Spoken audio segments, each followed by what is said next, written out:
जमीन से 480 फीट ऊंचे 4500 साल पुराने इस पिरामिड के अंदर ऐसा क्या था जिसको सिर्फ देखने के लिए रिसर्चर्स ने एक रोबोटिक कैमरा पिरामिड के अंदर भेजा। एक जगह पर आकर रोबोटिक कैमरा रुक गया क्योंकि अब उसके सामने पत्थर का एक स्लैब था। रिसर्चर्स का मानना था कि इस स्लैब के पीछे जरूर कोई ऐसा राज छुपा है जो पिछले 4500 सालों से दफन है।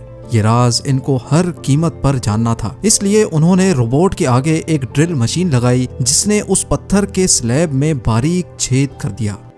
अब इस छेद के अंदर एक कैमरा भेजा गया जिसने स्लैब के उस पार एक ऐसा मंजर देखा जो पिछले 4500 सालों से किसी ने भी नहीं देखा था। जेम टीवी की वीडियोस में एक बार फिर से खुशामदीद। नाजरीन, मिस्र यानी इजिप्ट में टोटल 138 ऊंचे तरीन पिरामिड्स मौजूद हैं जिन्होंने पिछले हजारों सालों से दर्जनों अर्थक्वेक्स और कई खतरनाक तूफान का सामना किया। लेकिन मजाल है इनमें से कोई एक भी इधर से उधर हुआ हो। इनमें से सबसे ऊंचा और बड़ा pyramid the great pyramid of Giza कहलाता है और इस पिरामिड की बेस का एरिया 13 एकर्स है। यानी इस पिरामिड के अंदर हैरत अंगेज तौर पे एक दो नहीं बल्कि पूरी 9 फुटबॉल फील्ड्स आराम से फिट आ सकती हैं। एक एस्टीमेट के हिसाब से इस पिरामिड में टोटल 23 लाख बड़े बड़े पत्थरों का इस्तेमाल हुआ, जिनमें से कई पत्थरों का वजन 50 टन भी था। अगर इसके टोटल वजन का अंदाजा लगाया जाए तो इस पिरामिड का वजन 60 लाख टन है, जो 12 बुर्ज खलीफा के वजन के बराबर बनता है।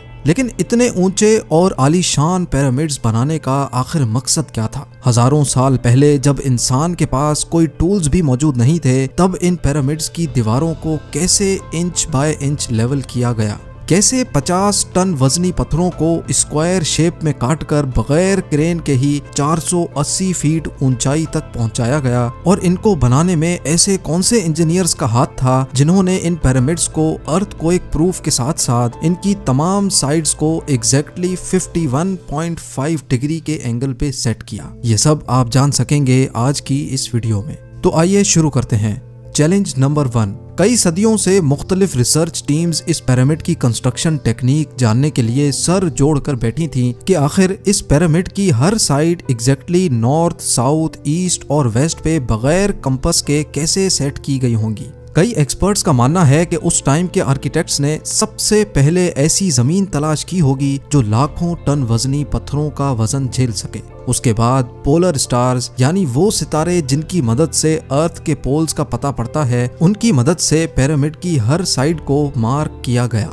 ना कोई कंपास और ना ही कोई ऑप्टिकल इंस्ट्रूमेंट, सिर्फ इस बेसिक टेक्निक से हजारों साल पहले इस पिरामिड की डायरेक्शन सेट की गई और वो भी 0 एरर्स के साथ। Challenge number 2।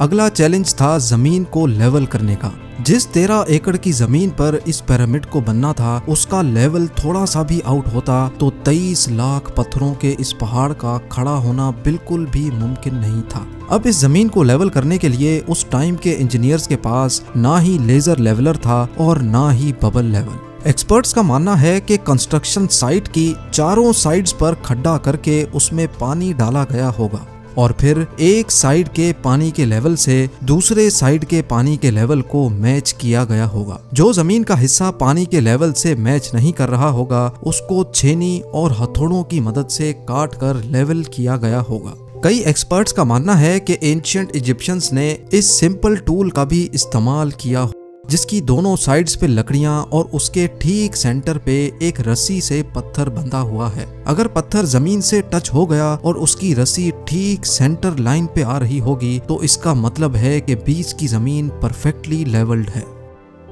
Challenge number 3। अब पिरामिड कंस्ट्रक्शन साइट पे डायरेक्शंस भी सेट थी, मार्किंग्स भी हो चुकी थी और जमीन का लेवल भी सेट था। अब बारी थी कंस्ट्रक्शन स्टार्ट करने की, जिसके लिए लाखों टन वजनी और बड़े पत्थर रिक्वायर्ड थे। लेकिन ये पत्थर काटने के लिए ना ही उनके पास ग्राइंडर थे और ना ही जैक हैमर्स। लेकिन फिर भी उन्होंने 50 टन वजनी पत्थर काटे भी और उनको स्क्वायर या रेक्टेंगल शेप भी दिया। लेकिन आखिर किसकी मदद से? जी हाँ, यही वो सिर्फ एक टूल था जिसकी मदद से पत्थरों को काटा गया। एक्सपर्ट्स का मानना है कि पिरामिड की कंस्ट्रक्शन पे इस्तेमाल होने वाली छेनी सिर्फ कॉपर से ही नहीं बनी थी, क्योंकि उनको भी ये बात मालूम थी कि कॉपर नरम होता है और पत्थर नहीं काट सकता। इसलिए इसमें एक केमिकल आर्सेनिक भी शामिल किया गया था। कॉपर और आर्सेनिक से बनाई जाने वाली ये छेनी लकड़ियों के हथौड़ों से पत्थरों पर ठोकी जाती थी और कई घंटों की मेहनत के बाद बड़े बड़े पत्थर शेप में लाए जाते थे।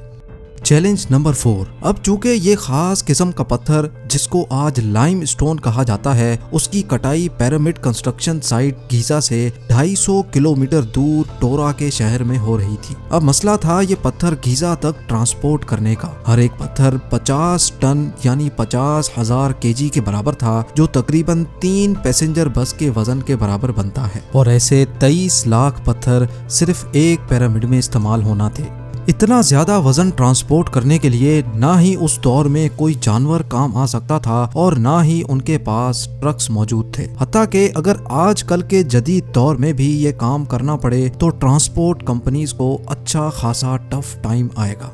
हैरत अंगेज तौर पे ये काम वर्कर्स और कश्तियों की मदद से किया गया। जी हाँ, टोरा और गीजा के दरमियान मौजूद रिवर का फायदा उठाया गया और बड़ी बड़ी कश्तियों में पत्थर लाद कर पिरामिड साइट पर पहुंचाए गए। एक्सपर्ट्स का मानना है कि ये काम इतना आसान नहीं था। शिप्स में इतने बड़े पत्थर की लोडिंग और अनलोडिंग में कम से कम भी 500 मजदूरों की आर्मी एक ही वक्त में लगाई गई होगी। Challenge number 5।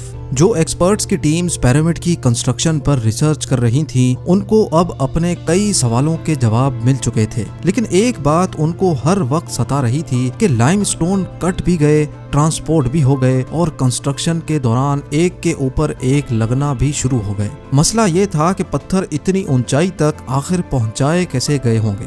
कई एक्सपर्ट्स का मानना है कि पिरामिड की कंस्ट्रक्शन से पहले ही ये प्लान कर लिया गया था।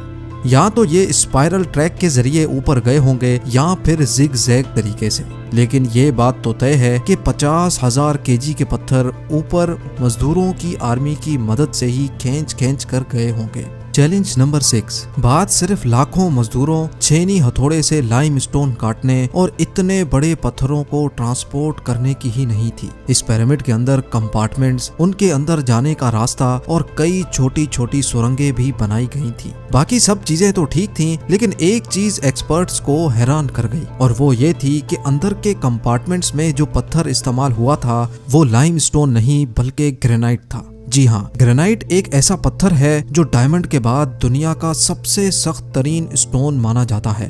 आजकल के मॉडर्न दौर में भी ग्रेनाइट बड़े बड़े ग्राइंडर्स की मदद के सिवा काटा ही नहीं जा सकता। दुनिया भर से कई आर्कियोलॉजिकल एक्सपर्ट्स को पिरामिड का विजिट भी करवाया गया, लेकिन किसी को भी इस बात का सुराग नहीं मिला कि 4500 साल पहले इजिप्शियंस ने ग्रेनाइट जैसे ठोस पत्थर को इतनी सफाई से कैसे काटा था। आखिरकार कई सालों के बाद एक्सपर्ट्स ने इस मिस्ट्री को भी सॉल्व कर दिया। इजिप्शियंस ने ग्रेनाइट को इतनी सफाई से एक ऐसे आरे से काटा था जिसके दांत ही नहीं थे। जी हाँ, बगैर दांतों वाले इस आरे के दोनों साइडों पर वजन डालकर इसको ग्रेनाइट पर चलाया जाता था और बीच में बजरी डाली जाती थी। एक्सपर्ट्स का मानना है कि इस तरीके से इतने बड़े पत्थर को काटने में 4 महीनों का वक्त लग जाता था। आखिरकार पिरामिड्स बनाने का मकसद क्या था?